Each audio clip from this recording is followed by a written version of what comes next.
When performing an exercise, good form is essential. One of the components of keeping good form is core. So today we're going to have a look together at a technique called bracing. So why is this technique so important? Because when you perform an exercise, the most important thing is protect one of the most delicate parts of your body, which is your spine, because avoiding injury is paramount. If you're injured, you can't train. So until you know your form is spot on, don't go too heavy with the weight. Just learn good form first. Learn how to brace, and then you can go as heavy as you want. Because the goal here is to get stronger, but obviously we want to stay healthy. We'll watch a video now where I explain how to perform this technique. But for now, let me give you a little explanation. So when you brace your core, you want your core to be as hard and stable as possible to protect your spine. So what you'll do is you will take a deep breath in from your mouth inside your belly, and then you're going to engage your core. And what that does, it creates like a compression chamber inside your body that keeps your spine stable. Let's have a look together how to brace. The easiest way to start is to lie down on your back with your feet on the floor, knees bent. Now try to relax. Bring your hands on your belly and just breathe normally. You should start feeling your belly raising and falling with each inhale and exhale. Now, from here, try taking deeper breaths, feeling your belly raising even more. Once you got this, you can start trying engaging your core as well. So you breathe really deeply into your belly, and then you hold your breath and you imagine you're pushing out towards the side, like if you have a corset or a belt and you want to break it.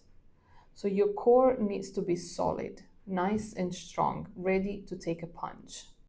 Once you've got this, you can start practicing standing, and you do exactly the same thing. You take a deep breath into your belly, and then you contract your core, hold your breath, push out to the side like if you want to break a belt. Now that we learned how to brace, we're going to have a look at some of the exercises form.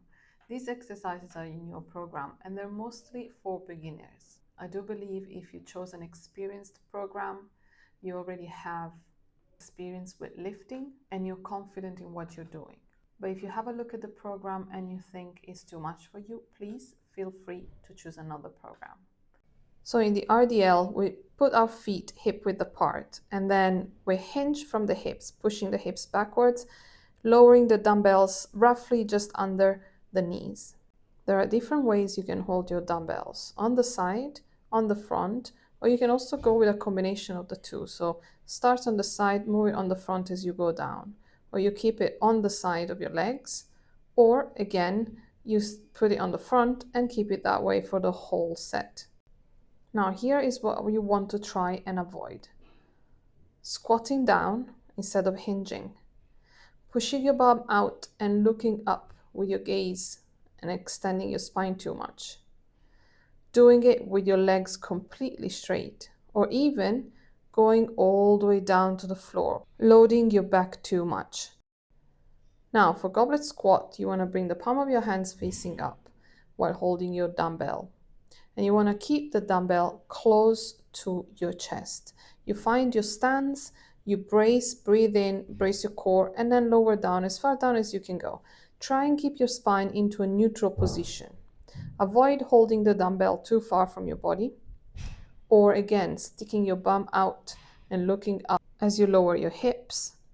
Don't take the stance that is too close with your feet, because you're unable to go lower if you don't have a good mobility. If that's the case, bring your feet a little bit wider, toes pointing out, and just go as low as you can. Avoid hinging. Lower your hips, not your chest. For the lat pull down, grab the bar, sit down, make sure your legs are locked so that you don't fall. Lean back slightly and bring your shoulder blades down towards your hips whilst pulling the bar towards your chest. So I want you to think here of bringing your chest up towards the bar. Avoid sitting too upright and pulling with your arms rather than your back. Chest press. Sit with the handles in line with your chest. Grab the lower handle, and then from here, lift your chest, bring your shoulder blades down, push, just extending your arms. Try not to push your shoulders forward. Avoid sitting too low and rounding your back forward as you push. Seated row. Set the pad chest height. Make sure your arms are fully extended when you grab the handle.